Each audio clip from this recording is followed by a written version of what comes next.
प्रिय छात्रों,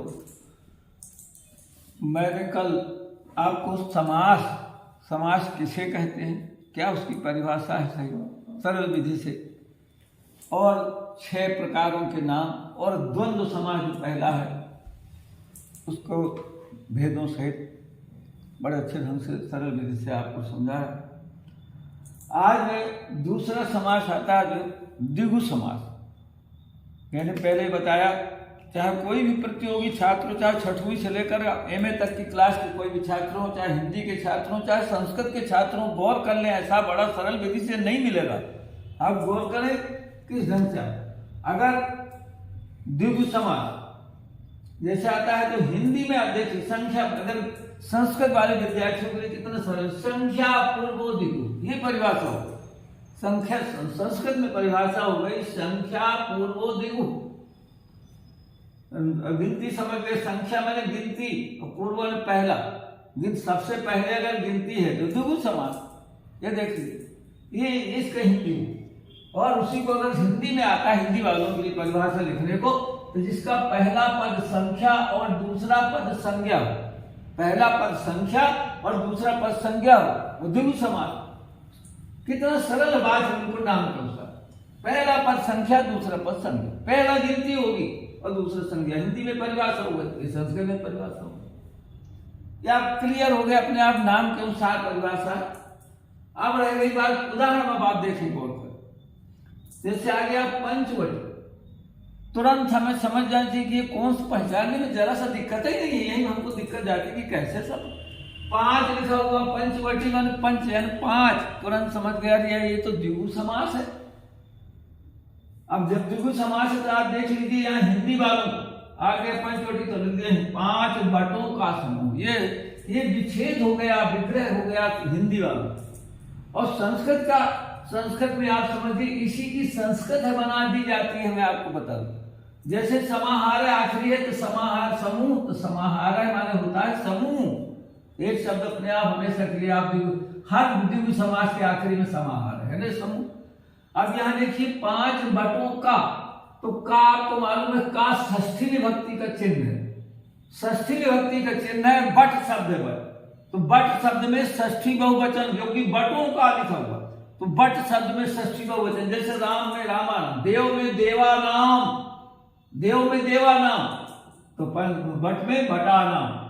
ये देखिए बटानाम, तुरंत देखिए बटानाम। मैं आपको बता दूं कारक रचना 5, एक छोटा का, एक बड़ा का, छोटी बड़ी छोटा, ये 5 कारक रचना जरूर याद रहना चाहिए, जिसको सब कर देगा समाज। अगर 5 रचना तो तुरंत समझ गए बटानाम। जैसे देवानाम तो बटानाम हो गए। अब ये चूंकि 5 इसी का विशेषण है, इसकी विशेषता बताते हैं बटों का, इसलिए जो विभक्ति बट में है वही 5 में भी रहेगी। तो इसलिए पंचानाम, पंचानाम बटानाम समाहार। आपको पूरा क्लियर हो गया। नाम आया तो तुरंत समझ कौन सा समास है, 5 से समझ के द्विगु समास। हिंदी में करना है 5 बच्चों को समझ, संस्कृत में करना है तो सब उसी को कर दिया। आप दूसरा देखो सप्तर्षि, सप्तर्षि यानी हिंदी में आता है सप्तर्षि, तो 7 ऋषियों का समूह, ये हिंदी में हो गया। पहचान तो सप्तर्षि है 7 ऋषि, मतलब 7 है गिनती, तुरंत द्विगु समास। पहचानने में चाहे हिंदी में आए चाहे संस्कृत, पहचानने में जरा सी दिक्कत ही नहीं। अब रह गए संस्कृत के लिए भी शोध करना, तो पहले बता दें कि हर बार समूह माना होता है समाहार, उसकी संस्कृत हो गई। और ऋषियों का बड़ा षष्ठी विभक्ति का चिन्ह है, तो ऋषि जैसे हरि के अगर याद है, मुनि के याद है, एक छोटी कारक रचना अगर आपको याद है, अगर मुनि के याद है तो मुनि नाम, तो ऋषि है तो ऋषि राम, ऋषि राम। देखिए तो सप्तानाम, और ये विशेषण है इसी को, तो इसलिए जैसे जो विभक्ति इसमें बहुवचन विभक्ति वचन वही इसमें भी, तो सप्तानाम ऋषि राम समाहार। 7 ऋषियों का समूह। क्लियर, संस्कृत का भी क्लियर और उसका भी क्लियर। ये देखिए अनुवाद है कर दिया, का है षष्ठी बहुवचन का चिन्ह है तो ऋषि राम, हरि राम, जैसे हरि राम और ऋषि राम, उसी पहले सप्ताह नाम लगा। संस्कृत में हो गया, वो हिंदी में हो गया। कितनी सरल बात।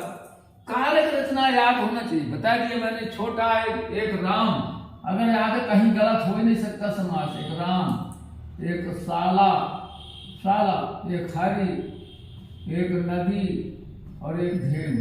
अगर ये 5 कारक रचना आपको याद, तो आपको कोई दिक्कत नहीं जाएगी। 5 कारक रचना याद होना चाहिए हमें तुरंत। 5 कारक रचना का ज्ञान हो, तुरंत हमें उसके अनुसार लगा देंगे। एक भी गलती लोग कारक रचना है किसी नहीं समझ पाते। तीसरा देखिए चौराहा, हिंदी में 4 राहों का समूह। और ये मैं आपको पहले बता दी, समाहार है मानो समूह की वही संस्कृत। और राह, राह देवानाम, देव में देवानाम, तो राह शब्द है, राह में राह नाम। और चतुर्राम उसी का विशेषण है, तो उसमें भी वही विभक्ति लगा दी चतुर्राम। ये तो 4, 5, 6, 7 इनकी तो तुरंत षष्ठी बहुवचन हमेशा के लिए एक बात दिमाग में आ जा, कभी गड़बड़ हो गई कि क्या बनता है। तो चतुर्राम राह नाम समाहार ये हो गई। और तुरंत पहचान आई कि चौराहा में तुरंत समझ गई तो द्विगु है भाई, पहला शब्द गिनती। चौथा त्रिभुवनम, तुरंत समझ सकते आ गया कौन समास है, 3 लिखा हुआ है, मतलब है ये कि तुरंत द्विगु समास है। तो 3 भुवनों का समूह अगर हिंदी में आता है तो 3 भुवनों का समूह, संस्कृत में आता तो समाहार है उसकी हो गई भुवनों का। भुवन देव, भुवन शब्द है, देवानाम तो भुवनानाम, तो त्रयाणाम हो गया, इसका विशेषण है। तो वही विभक्ति 3 में भी वही त्रयाणाम है। चतुर्भुजम, 4 भुजाओं का समूह, तुरंत समझ गए कि द्विगु समास है। चतुर्णाम भुजानाम समास, हिंदी में ये, संस्कृत में कितना एकदम कोई भी जरा सा भी दिक्कत नहीं है कि बढ़िया हम कठिनाई महसूस करते। एक बार हम कर लेना। अगर जैसे आपने क्लियर कर लिया, इसके बाद कर्मधारय समास। अब उसके बाद देखिए 3, इतना ऐसा तो हमने 5 उदाहरण देकर समझाया, बाकी कितने भी कोई भी उदाहरण आए तो हम तुरंत किसी को भी हल कर सकते हैं। अब जैसे कर्मधारय समास आ गया तीसरा, तो उसकी हिंदी में देखिए, हिंदी में इसकी परिभाषा क्या लिखेंगे, जिसका पहला पद विशेषण हो और दूसरा पद विशेष हो।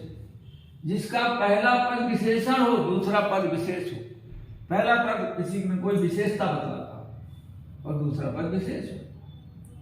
और संस्कृत में पूर्वो विशेषण कर्मधारय, वही बात वही, पूर्व मन पहले विशेषण दो कर्मधार, पहला पद तुरंत पहचान, यानी विशेषता बतलाता हो पहला पद, तुरंत समझ जाती वो कर्मधार है।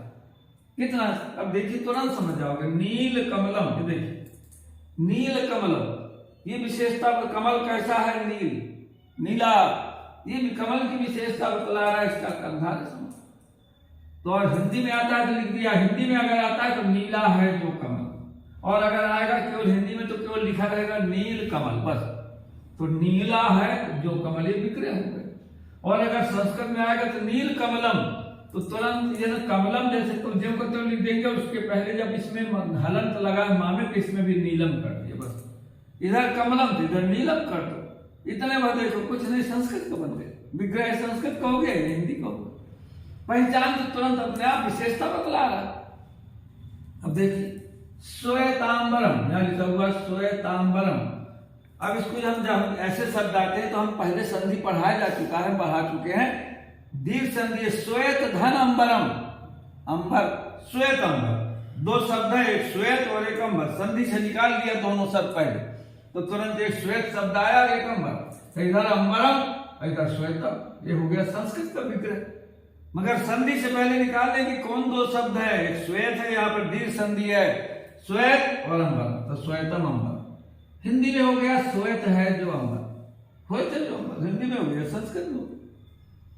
ये प्रचलित शब्द है बहुत ज्यादा। तीसरा देखिए घन श्याम है, घन श्याम है, अगर हिंदी में आएगा तो घन श्याम भर आएगा, घन श्याम, तो घन के समान श्याम, घन के समान श्याम, तो समझे विशेषता बता रहा, घन श्याम की विशेषता।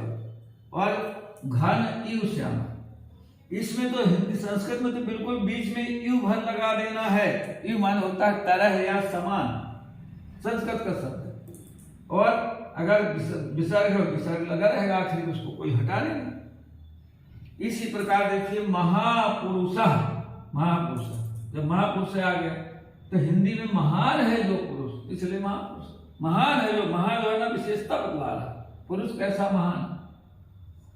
और संस्कृत में महान 400 पुरुष है, महान 400 पुरुष। अब आप सोचिए 400 क्या लिखा हुआ, 400 को आपको स्पष्ट कर दूंगी, संधि से बना अलग भी लिख सकते हैं, पर 4 ये लिखिए, 4 धनसौ, 4 धनसौ से 400 दीर्घ संधि बना दिए, जोड़कर दीर्घ संधि बन गई। दीर्घ संधि बन गई, ये है 400, ज्यादा ना सो कर सकते हैं अपन, 400 दीर्घ संधि। अगर आगे देखिए रक्तांबरम, तो इसमें भी तुरंत संधि करेंगे भाई, दो शब्द कौन सा निकालना, दीर्घ संधि है, रक्त और एक अंबरम, रक्त धन अंबर, दो शब्द निकल गए। तो अगर हिंदी में आता है रक्त के समान अंबर, और संस्कृत में आता है तो अंबरम इधर जो पत्र दिया, इधर रक्तम तुरंत लगा, संस्कृत शब्द बन गया। तो रक्तम अंबरम, रक्त के समान अंबर, हिंदी में भी और रक्तांबर आएगा, अगर संस्कृत हिंदी में आएगा तो रक्तांबरम नहीं आएगा, बस इतना अंतर। दोनों के लिए बिल्कुल एक सा है, बिल्कुल सरल चीज है, एक बार हम समझ में आए। ऐसे कितने भी उदाहरण आए, हम किसी को भी हम बता सकते हैं, उदाहरणों की तो कोई कमी नहीं है, इतना ज्यादा है। इसलिए मैं आज जो है ना तो केवल इन दोनों समासों पर आपको विशेष मैंने प्रकाश डाला, और मैं चाहता हूं कि अगर आपने गौर किया होगा तो बराबर आपको सरल लगेगा।